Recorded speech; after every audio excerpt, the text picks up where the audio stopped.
ব্যবসা করেছিল মামা, তোমার মনে আছে মা? আর আমাদের বাড়িতে লাগিয়েছিল একটা কালেকশন, দেখেছিস? ছবি একদম ঝকঝকে। বললাম না, কোম্পানির কথা হলো ইসকো লাগা ডালা তো লাইফ জিঙ্গা লাগা। লাইফ নাকি ঝিঙা লালা হয়ে যাবে। শুকনো ঝিঙা হলো, আমি শুকনো ঝিঙার সাথে আর ভাত খাবো, হ্যাঁ খাবো।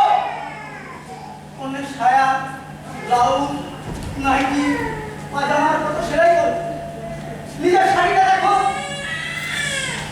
আমি আর নতুন জামা পরবো না মা, বরং একটা নতুন ধরে কিনবো, যাতে নিত্য কথা সবটা আমি করবো।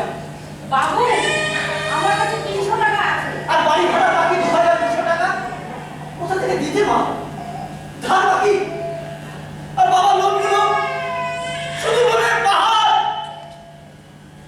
দিনগুলো মনে পড়ে, ওরে মা। দিদি, ব্যবসাটা দাঁড়ালো। কি করবো বল? আমার আগের ব্যবসাটাই ভালো।